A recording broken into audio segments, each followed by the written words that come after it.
Yeah. So, Oh, sorry. I was going to move it. So I had the fortune, I think many of us had the fortune of screening this film already and loved it, enjoyed it. So can you talk a bit about why this particular story as this latest installment by Laika? Why Missing Link? Right. We every time we do a movie, we want to do one that's really different from the previous one, and so it's kind of a departure for us. I don't know if you've seen our other movies. We wanted to, every movie is our most ambitious movie to date. Chris had brought a few, I think three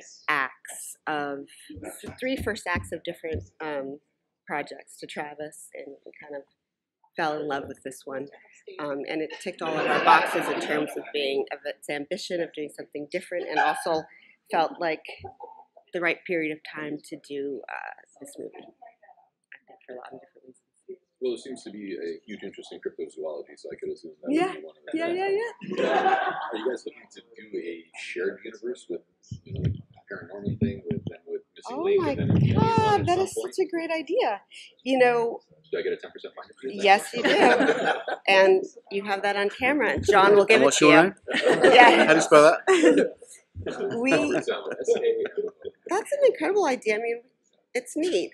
What's weird for us is that every movie is intentionally unique, like its design sense. We want to make these real worlds, but have them make sense. So, if we were to put all of our characters into the same universe, they're oh, thank you. Sorry, guys, you don't get any coffee. They wouldn't make sense design-wise. Like, we have humans that look absolutely different from one another, but I think you can do it. What we're really trying to do is really hit every genre. Like, let's do a western, a musical comedy, a romance. I think that's what we really want to accomplish. Sci-fi, yeah. Sorry, John. No, it's okay. I think that this movie also, well, from the puppet department's perspective, gave us, they call it challenges, but I would prefer to call it opportunities to explore, new creation. We built a lot of beasts on this film, which was, really exciting and rewarding. Full scale, so they're big puppets too, and we use a lot of new techniques. It's kind of the first time, really, other than Monkey, I think, that we had to sort of execute and produce characters that were, third characters. Something that we feel pretty proud of with Link. It's got a lot of depth. It's always tricky with a stop motion puppet. John looks over at me when he says fur. Did you notice that? What's that? What's that about? Yeah. Well, have an array of coats. we did explore the idea of sort of putting armature into every single piece of fur at one point, but that was, I don't think we'd be sitting talking today if we'd attempted that. What were some more of Brandon and I at the other table were talking prior to this about just the ocean liners and the ship rolling over, the waves crashing and everything else. The difficulties of just filming that, in a sense. Are you looking for those type of challenges in every movie that you do? Even just watching the fur ripple. I think the ocean liner stuff, I think what I always say is we say every movie is our most ambitious to date, but so we couldn't have done that gimbal work, that ocean liner, probably as effectively as we did if we hadn't done the 4 previous movies. So we're kind of ready for it. I wouldn't say, hey, yeah, we want to tackle this, we want to tackle that, but we want to just tackle any kind of story. We want to not have any limits on what the scripts are. And so when we are expanding our world in that way, being ambitious in that way, we then are innovating to be able to make it happen. And we're so lucky enough to be able to work with people from movie to movie. John has been with us like 2 years, and he's a newbie. I am. He's like I don't feel like a newbie, but and so then we'll have motion control / engineer types who say, yeah, I think I know how to handle this. Then if we keep them on in between shows, they have a little bit of time to do some R&D and research and say, how can we achieve this? So I think that's how that kind of came about. But I swear, guys, as a producer, no, God, no, I'm not looking for. I don't want that. It'd be better if we didn't have to have that exact challenge on every absolutely. movie. I mean, there's a lot of investment in R&D. I mean, Laika really pushed for that kind of analog solution and that practical solution in camera, whether it be stunt puppets or motion control teams. And for filmmakers, which we all like, it's a great place to be for that reason, actually. And we'll all, look to every sequence for something special. There's always. I want to say something about John because I said he was a newbie. I think of him as like a disruptor type, someone who comes in, like we want to keep our people for as long as possible because we learn so much how to work together. And then you're looking for like these geniuses who have a passion for it and come in. And that's kind of how I feel lucky enough to work with him. That's very nice of you to say. That's great. I mean, there's so much opportunity at the studio. We have a lot of technology, and we can explore many different avenues. Eventually we have to decide on one approach, but we always look to many. Were the characters written with Eva and Zoe in mind, or when did they come in? I think that these are good questions when you talk to Chris, by the way, but I can absolutely answer that. I think that I know that Hugh was kind of in his head, but his head. I think that Hugh was more than anybody else. After a while, though, you find. I mean, I really feel like in this movie, everybody always says that, but we really lucked out with the right, talent for those characters, and they really like Zach. I don't know that we knew it was going to be him, but then he brought this really kind of unique way of how his line delivery and just how he kind of perceived the character. And then Chris, I think, started to write for that a little bit and kind of geared so they're kind of making the character its own. And I think Hugh, we were just looking for, that character is a bit of he can be, I can't say what he could be at this table, but he has to be so, I think the audience, for me, needs to find that he's so charismatic that you're still enjoying watching him, and he has a love for the world and exploration that the audience is not so turned off by him being a little narcissistic or whatever. I love that stuff. I think that I always have fun with those kind of characters. Yeah, I mean the voice talent is outstanding on this movie. I think they're really well suited to each design. Emma Thompson, especially, I think, is really sold Elder for me, and Stephen Fry. Yeah, also. Where John is a huge expert is, by the way, these puppets. So anything about this, I keep putting you on the spot, but he's your guy. That's what I'm here for. I do too. I mean, this probably costs the. I know. I think he'd be great. I would love to see people coming to WonderCon dressed like him. Yeah, I would like to dress like him. Great. Well, I already look like is so good. Yeah. I look for. Oh, sorry. Go ahead. No, you go ahead. No, I was just wondering if there was like any particular puppets that you created that were especially difficult for like Kubo and stuff. You had like the moon grandfather that Moon was Beast, like yeah. Yes, that was like incredibly intricate. So I was wondering if there were any characters like that on this movie that had that kind of level of intricacies. I think if you any sort of fabricator would say any new puppet, any new creation, every puppet is a bespoke and custom built piece, and just get the amount of investment in your first puppet is substantial, especially at the studio.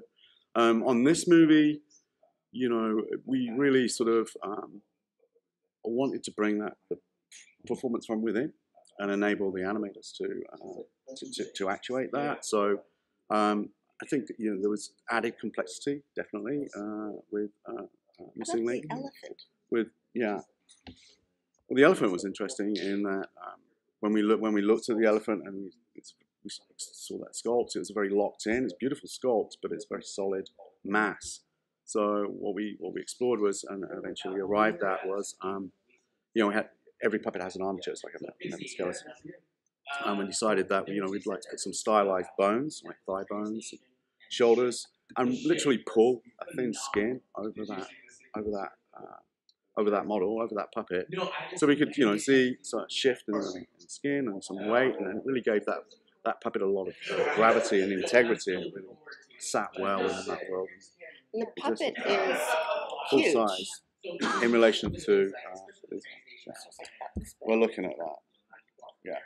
Yeah, because even like Susan or Mr. Link, he looks incredibly plush and soft. So I was just wondering, like, did you use any type of different armatures for him? Because like in the animations, like it looks like he's super soft, but these are actually quite stiff.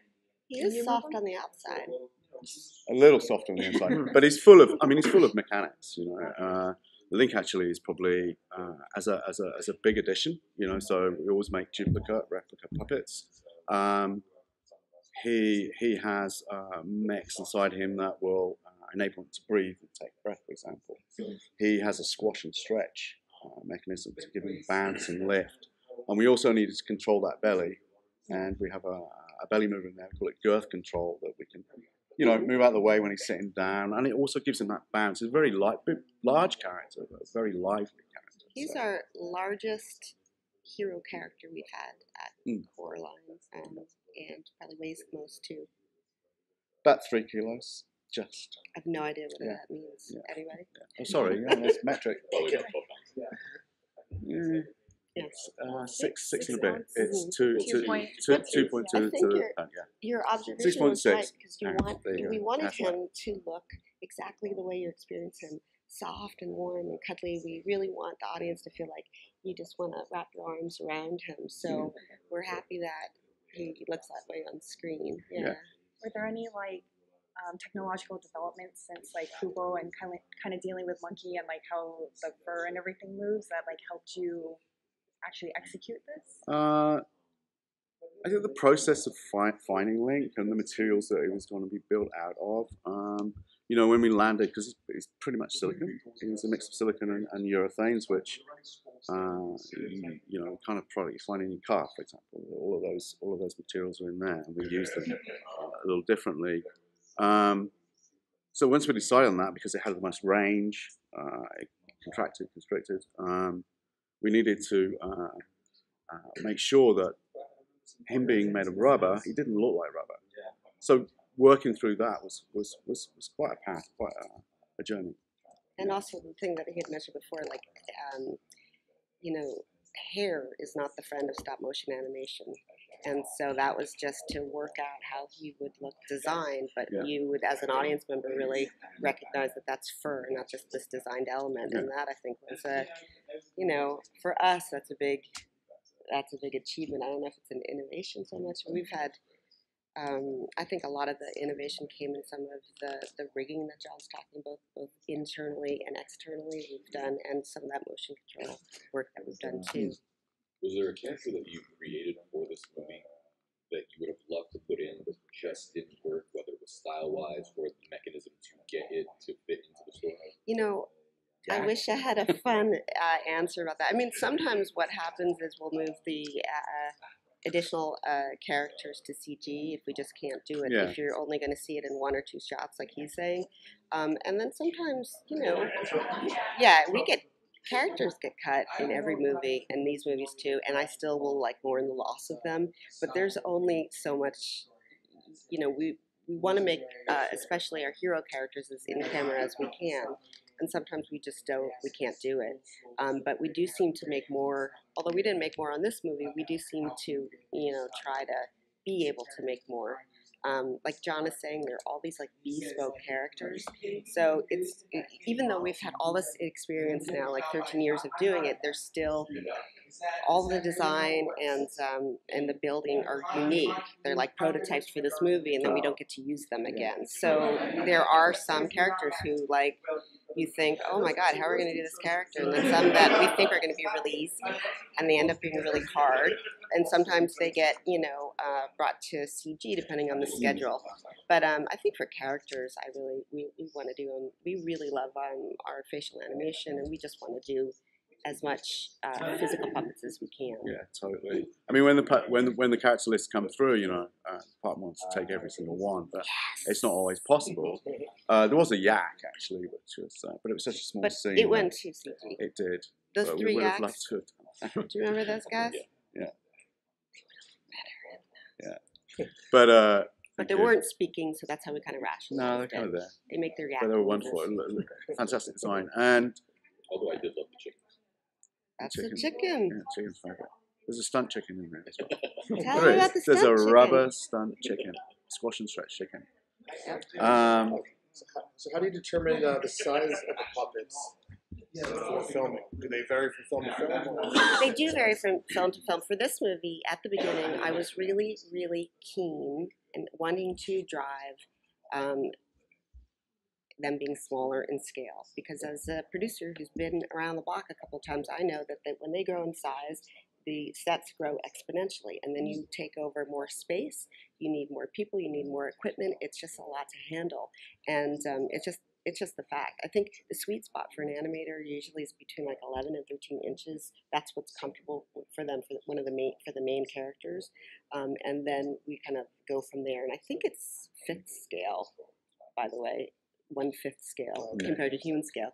And what was different on this is we're trying to make the faces smaller than we did last time. That also really helps both the animators. It helps CG when they help paint out the lines, and it also helps the animators. And you don't always want to have those big face puppets on screen. And this movie didn't feel like that movie for that, that style of character design. So yeah, these are smaller, and we're also limited by the size of their eyes. The eye rigs in back. It can't be too much smaller, or it would. Glad you guys got that on camera. So. And I mean, Link really dictated the scale for the rest of the characters on this movie. I mean, he's 8 foot. In real terms, so these characters are slightly smaller than we would, normally. Yeah, and we were thrilled, skinny legs, and we thought it would be easier. We don't have those long flowing costumes that the animators found challenging on Kubo, for example, and kind of the hair. But we always figure out how to make it hard for them, no matter what. So if we get rid of the loose clothing and flowing clothing, we will. We'll force them to do some other horrible, challenging thing. The red nose. Yeah, the red noses were something to track because that was a style. But then, in post-production, we were definitely doing like some rotoing to try to keep it kind of consistent. But it's kind of a style. Do you want to show them? Take the face off. Yeah, sure. There you go. Don't do this at home. So I think overall, actually, we can speak a little bit about the faces. There are 106,000 faces printed for Missing Link for all characters, and pretty much on this one, it's almost an infinite range of expression. Oh, it's beyond my range. It exceeds my own personal range. It's really extraordinary. So yeah. Usually there's split lines. Sometimes. There you go. Let's see there. So the eyelids too are separate. The animators actually use the tip of a scalpel to move the eyelids and the eyes. Right, so that's very disturbing. You definitely don't want to do that at home. No, you don't. And sometimes there are hair pieces that also are, moved. But what's different on this movie, we did really bespoke for every character, for every scene. We used to have a system because it's so, it's infinite. It can be infinite. That was kind of like a kit, and you would try to put it together from a kit. And in this movie, we kind of cracked the nut of being able to do really specific for each scene. And I think that's something we're really proud of on this movie. It's good, subtle animation and really specific to character. I hope you noticed it. Then you can see how these get our visual effects department, paints those out, the seam lines, whenever necessary.